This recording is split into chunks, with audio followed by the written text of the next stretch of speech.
علماء اکرام کے بیانات سننے کے لیے ترغیبی بات چینل کو سبسکرائب کریں۔ بسم اللہ الرحمن الرحیم۔ الحمد للہ رب العالمین والعاقبۃ للمتقین والصلاة والسلام علی سید الانبیاء والمرسلین سیدنا و مولانا محمد وعلی آلہ واصحابہ اجمعین۔ اما بعد فقد قال رسول اللہ صلی اللہ علیہ وسلم ثلاث منجیات و ثلاث مہلکات، اما المنجیات فتقوی اللہ فی السر والعلانیہ والقول بالحق فی الرضا والغضب والقسط فی الغنا والفقر، واما المہلکات فہوى متبع وشح مطاع وإعجاب المرء بنفسه وهي أشدهن أو كما قال علیہ الصلاۃ والسلام۔ میرے محترم بزرگوں اور عزیز ساتھیوں، خطبے کے بعد میں نے ایک روایت تلاوت کی ہے جس کے اندر نبی علیہ الصلاۃ والسلام نے زندگی کو کامیاب بنانے، چاہے وہ دنیا کی زندگی ہو یا آخرت کی زندگی ہو، دونوں زندگیوں میں نجات دینے والی چیزوں کو بیان فرمایا، اور ساتھ ہی ساتھ ان چیزوں کو بھی بیان فرمایا جو ہلاکت میں ڈالنے والی ہیں، اس دنیا کی زندگی کے اندر بھی اور آنے والی آخرت کی زندگی کے اندر بھی۔ نبی علیہ الصلاۃ والسلام نے ارشاد فرمایا، تین چیزیں نجات دینے والی ہیں اور تین چیزیں ہلاک کرنے والی ہیں۔ نجات دینے والی چیزوں کا آدمی اتباع کرے گا تو اس دنیا کے اندر بھی ہر طرح کی پریشانیوں سے نجات پائے گا اور آخرت کے اندر بھی جہنم کے عذاب سے چھٹکارا پائے گا۔ اور اگر ہلاک کرنے والی چیزوں کے اندر آدمی مبتلا ہوگا تو اس دنیا کے اندر بھی پریشانیوں میں گھرا رہے گا اور آخرت کے اندر بھی اللہ تبارک و تعالیٰ اس کو اپنے مہمان خانے کے اندر جگہ عطا نہیں فرمائیں گے اول وہلے کے اندر۔ وہ نجات دینے والی چیزیں کیا ہیں؟ اما المنجیات فتقوی اللہ فی السر والعلانیہ، نجات دینے والی چیزیں اللہ کا تقوی ہے، پوشیدگی میں بھی اور ظاہر میں بھی۔ اور دوسری چیز والقول بالحق فی الرضا والغضب،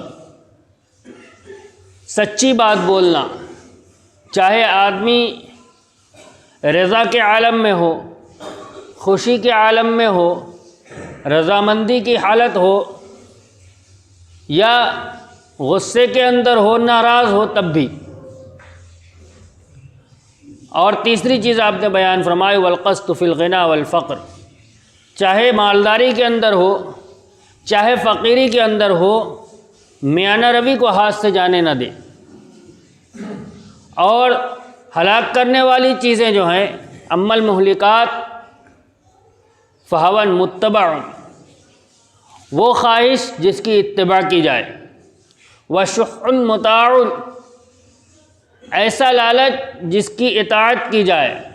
شح کا ترجمہ لالچ کیا جاتا ہے، ورنہ شح عربی زبان کے اندر آدمی کے اندر کی وہ کیفیت ہے جو دو چیزوں کا مرکب ہے۔ ایک تو جو چیز اپنے پاس نہیں ہے اس کا حرص ہو، لالچ ہو، میرے پاس آ جائے۔ دوسرے جو موجود ہے وہ کسی کے پاس جانے نہ پائے، خرچ نہ ہونے پائے۔ جس طرح کی بھی چیز ہے وہ میرے ہاتھ سے نکلنے نہ پائے، جو نعمت ہے۔ جو نہیں ہے وہ آ جائے اور جو ہے وہ جانے نہ پائے، اس کا نام شح ہے۔ اور تیسری چیز اعجاب المرء بنفسہ، آدمی کا اپنے آپ کو اچھا سمجھنا۔ آگے فرمایا نبی علیہ الصلاۃ والسلام نے وہی اشدہن، اور یہ ان میں سب سے زیادہ خطرناک ہے۔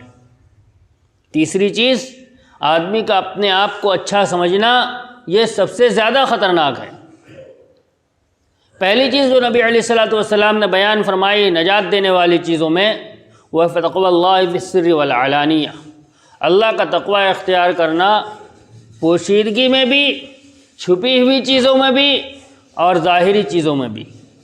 سر کے معنی، ایک معنی تو اس کا یہ ہے کہ آدمی تنہائی کے اندر بھی اسی حالت کے اندر رہے جس طرح وہ اپنی علانیہ زندگی کے اندر ہوتا ہے، اس کے ظاہر یعنی علانیہ زندگی کے اندر جلوت اور خلوت کے اندر کوئی فرق نہیں ہونا چاہیے، اس لیے کہ جو اللہ جلوت کے اندر ہے، جس کو پکڑ کرنا ہے، جلوت کے اندر جو پکڑ کر رہا ہے، خلوت کے اندر بھی وہ اللہ اتنا ہی حاضر ہے اور ویسے ہی پکڑ کرنے والا ہے۔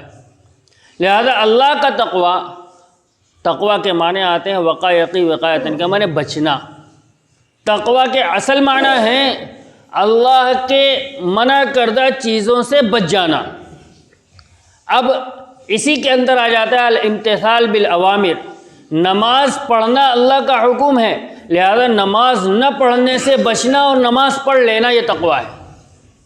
زکوٰۃ ادا کرنا اللہ کا حکم ہے، لہذا زکوٰۃ ادا نہ کرنے سے بچنا اور زکوٰۃ ادا کرنا یہ تقویٰ ہے۔ اسی طرح منہیات والاجتناب عن النواہی، اللہ تبارک و تعالیٰ کی منع کردہ چیزوں کو چھوڑ دینا، شراب ہے، جوا ہے یا اور دوسری چیزیں منہیات میں سے جو ہیں ان کو چھوڑ دینا یہ تقویٰ ہے۔ الامتثال بالاوامر والاجتناب عن النواہی، اسی کا نام تقویٰ ہے۔ تقویٰ کے اصل معنی ہے بچنا، اللہ کی نافرمانی سے بچنے کا نام تقویٰ ہے، امر میں امر بجا لا کر اور نہیں میں نہیں سے پرہیز کر کر۔ یہ تقویٰ آدمی کی پوشیدہ خلوت کی زندگی کے اندر بھی ویسا ہی ہونا چاہیے جیسا جلوت کے اندر ہے، ورنہ حقیقت میں یہ تقویٰ اللہ کا تقویٰ نہیں ہے۔ اگر ایک آدمی اپنی جلوت کی زندگی کے اندر تو انتہائی نیک اور پارسا ہے، اور خلوت کی زندگی کے اندر اس کی خلوت محفوظ نہیں ہے گناہوں سے، تو پھر در حقیقت اس کا گناہوں سے بچنا اللہ کے خوف کی وجہ سے نہیں ہے۔ یہ گناہوں سے بچنا اس لیے ہے تاکہ لوگ مجھے اچھا سمجھیں، لوگ نیک اور پارسا سمجھیں۔ خلوت کے اندر چونکہ لوگ نہیں دیکھ رہے، لہذا وہاں گناہوں سے محفوظ نہیں ہے۔ یہ تقویٰ نہیں ہے، یہ لوگوں کا خوف ہے۔ اللہ تبارک و تعالیٰ نے، اللہ کے نبی صلی اللہ علیہ وسلم نے اللہ کے تقوی کا حکم دیا ہے، سر میں بھی اور علانیہ میں بھی۔ لہذا خلوت اور جلوت دونوں یکساں ہونی چاہیے اگر انسان حقیقت میں متقی اور پرہیزگار ہے تو۔ ایک معنی تو اس کا یہ ہے۔ دوسرا معنی اس کا یہ ہے کہ پوشیدہ امراض جو کسی کو نظر نہیں آتے اس میں بھی اللہ کا تقویٰ ہو، اور پوشیدہ امراض کے اندر بھی صحیح اخلاق جو ہیں وہ دل کے اندر ہوں اور برے اخلاق سے دل کو پاک کیا جائے۔ جیسے تکبر ہے، تکبر اصل دل کی بیماری ہے، اعضاء و جوارح سے اس کے اثرات ظاہر ہوتے ہیں، حقیقت میں تکبر دل کی بیماری ہے۔ ایک آدمی اگر اپنے آپ کو بڑا سمجھتا ہے تو وہ یہ چاہتا ہے کہ میرے ساتھ ویسا ہی برتاؤ کیا جائے، برتاؤ اس کے خلاف کیا جاتا ہے تو اس کے چہرے کی رنگت بدلتی ہے، اس کے اعضاء و جوارح سے وہ اعمال سرزد ہوتے ہیں جو یہ بتلاتا ہے کہ یہ اپنے آپ کو اس مقام سے اوپر سمجھتا ہے، یا وہ خود وہ عمل کرتا ہے کہ لوگوں کو یہ باور کراتا ہے کہ دیکھو میں اس مرتبے کے لائق ہوں۔ اعضاء و جوارح سے اس دل کی کیفیت کے اثرات ظاہر ہوتے ہیں۔ اسی طرح ریاکاری، دکھاوا، آدمی زبان سے دوسرے الفاظ استعمال کرتا ہے اور دل کی کیفیت کچھ اور ہوتی ہے۔ مثلا موجودہ دور کے اندر جو حالات چل رہے ہیں ہماری شادی بیاہ کے، اگر کسی سے اس کی محتم بشان شادی سے متعلق تذکرہ کیجئے تو وہ ہمیشہ اپنی سخاوت اور فیاضی کی طرف نگاہ گھمائے گا کہ ہے تو خرچ کر رہا ہوں، لوگوں کے لیے خرچ کر رہا ہوں، اپنے مہمان کو کھانا کھلا رہا ہوں، مہمان کو کھانا کھلانا گناہ ہے، حالانکہ وہ اپنے مہمان کو کھانا نہیں کھلا رہا، وہ اپنے اندر کی نمائش کا اظہار کر رہا ہے۔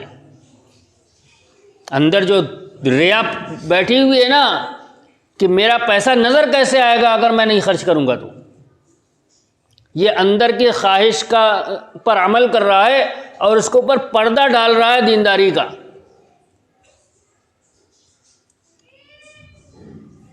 یہ ہے اللہ کا تقوی سر کے اندر.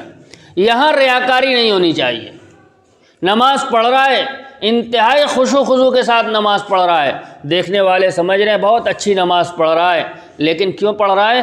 تاکہ لوگ دیکھیں. کب پتہ چلے گا کہ حقیقت میں ایسا ہے کہ نہیں؟ جب تنہائی کی نماز اس سے مختلف ہو جائے گی. تو یہ دل کی بیماری ہے جو پوشیدہ ہے، کسی کو نظر نہیں آتی.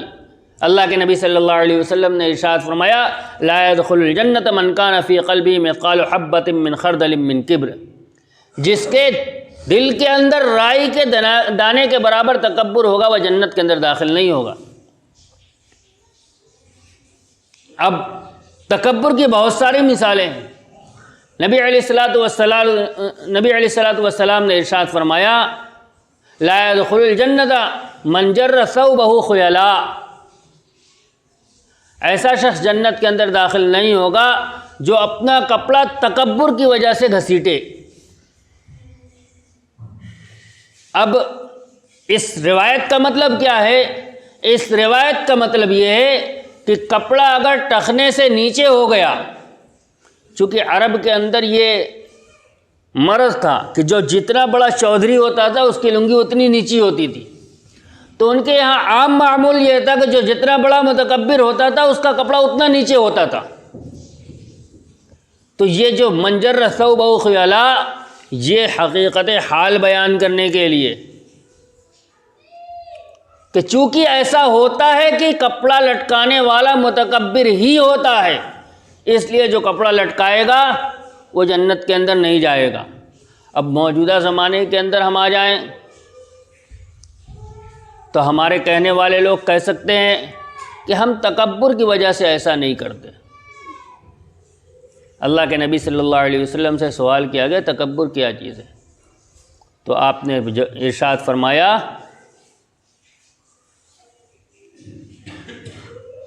حق کو ٹھکرا دینا، صحیح بات معلوم ہو جائے اس کو لوٹا دینا، اس پر عمل نہ کرنا اور لوگوں کو حقیر سمجھنا، اس کا نام تکبر ہے.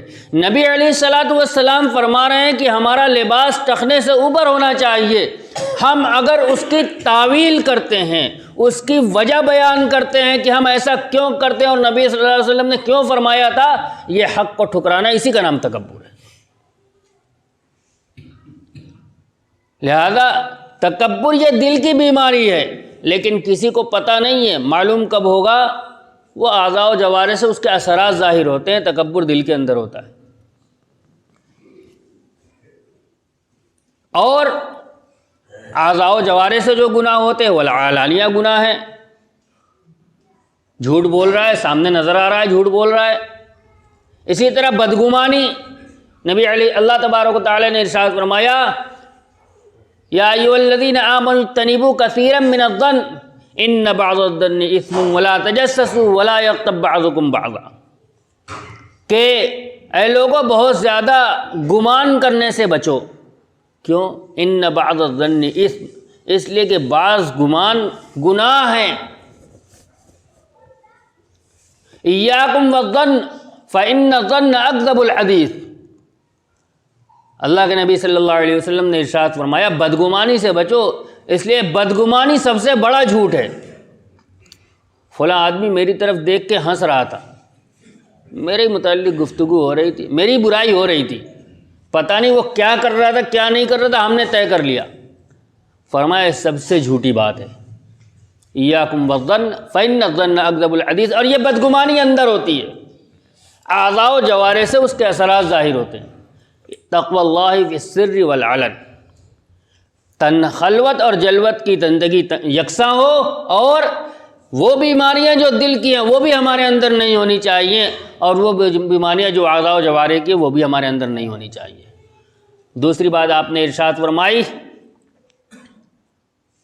والقول بالحق فی الرضا والغضب، فی الرضا والسخط. سچی بات بولنا، چاہے آدمی حالت رضا کے اندر ہو یا حالت غضب کے اندر ہو. چاہے راز ہو چاہے راضی ہو، کسی بھی حالت میں سچائی اور سچی بات کا دامن نہ چھوڑے۔ کسی کے اوپر بہت غصہ ہے، اس غصے کی حالت کے اندر بھی اس کے خلاف کوئی غلط بات نہ کرے۔ غصے کے عالم میں کسی کو اول فول نہ بکے۔ ہمارے یہاں عام بات ہے، ہمارے اندر وہ صفات پائی جاتی ہیں جو نبی علیہ الصلوۃ والسلام نے منافقین کی بیان فرمائی۔ اذا خاصم فجرا، کسی سے جھگڑا ہو جائے تو ہم سے بڑا اس کو لعن طعن کرنے والا کوئی نہیں ہوگا، سب اوپر سے نیچے تک ساتوں پشت ناپ دیں گے ایک ساتھ۔ والقول بالحق فی الرضا والغضب، نبی علیہ الصلوۃ والسلام نے فرمایا کسی بھی حالت کے اندر سچائی کا دامن ہاتھ سے نہیں چھوٹنا چاہیے، حق کا دامن ہاتھ سے نہیں چھوٹنا چاہیے۔ ایک مسلمان کی یہ صفت نہیں ہے، یہ صفت منافق کی۔ اور تیسری بات آپ نے ارشاد فرمائی والقسط فی الغنا والفقر، مالداری میں اور فقر و فاقہ میں دونوں صورتوں کے اندر میانہ روی کا دامن ہاتھ سے نہیں چھوٹنا چاہیے۔ میانہ روی، میانہ روی کہتے کس کو ہیں؟ یہی سب سے بڑا مسئلہ آج کا پھنسا ہوا ہے، میانہ روی کس کو کہتے ہیں؟ ماہر اقتصادیات، ہمارے یہاں سب سے بڑی پریشانی جو ہے وہ کیا ہے نا، ہمارے یہاں کاروبار جو ہوتا ہے وہ ادھاری پر ہوتا ہے، تو بظاہر جو ہماری تجوری میں رکھا ہوا ہے نا وہ ہمارا نہیں ہوتا، وہ کسی اور کا ہوتا ہے، لیکن اس کو دینا ہوتا ہے 6 مہینے بعد، تو ہم سمجھتے ہیں ہمارا ہے۔ آدمی اپنی موجودہ پونجی کو سامنے رکھ کے اپنے پروگرام بناتا ہے، یہ تجربے کی بات ہے۔ ایک آدمی شادی کرتا ہے، جی کھول کے خرچ کرتا ہے، اور جب شادی ختم ہوتی ہے تو پھر وہ پریشان ہوتا ہے اپنے کاروبار کے اندر۔ کیوں پریشان ہو گیا؟ کاروبار کل بھی تھا آج بھی ہے، کیوں پریشان ہو گیا؟ وہ جو پیسہ دوسرے کا رکھا ہوا تھا اس کو اپنا سمجھ کے خرچ کر دیا، اس لیے پریشان ہے، اس امید پر کہ آئندہ آ جائے گا، نہیں آیا تو پریشان ہے، آ گیا تو چل جائے گا کام، رولنگ گھوم جائے گی۔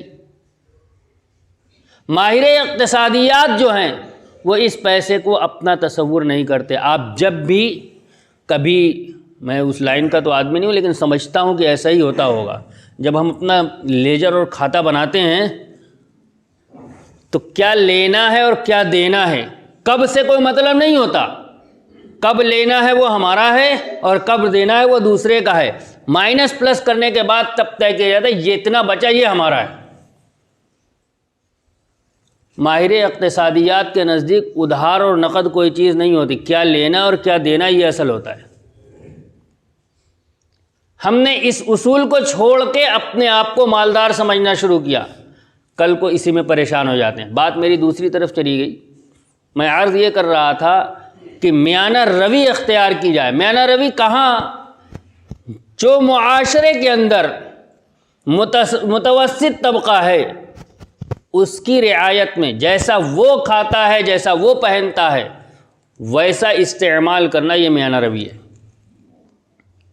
میں نے مثال دی تھی پیچھے بھی، ایک آدمی آج اس بات کی صلاحیت رکھتا ہے کہ 10 لاکھ روپے خرچ کر سکتا ہے، تو وہ یہ سمجھتا ہے کہ اس وقت ہمارے لیے میانہ روی ہے کہ 10 کے بجائے 5 خرچ کر دیں۔ اور یہ ہمارے معاشرے کا ایک نظام ہے کہ آدمی جب ایک نظام بناتا ہے گھر کے اندر، پہلی شادی کے اندر یہ خرچ ہوا ہے تو یہ نظام رہتا ہے کہ یہ آخر تک چلے گا ایسے ہی۔ آج جتنا خرچ کیا، جو سونا بنوایا ہے پہلے لڑکے میں پہلے لڑکی میں، یہ آخر تک ایسے ہی چلے گا۔ یہ ایک سمجھی ہوئی بات ہے آپ معاشرے کی۔ 2 سال 10 سال بعد اگر یہ نیچے آئے گا تو کتنا نیچے آ سکتا ہے؟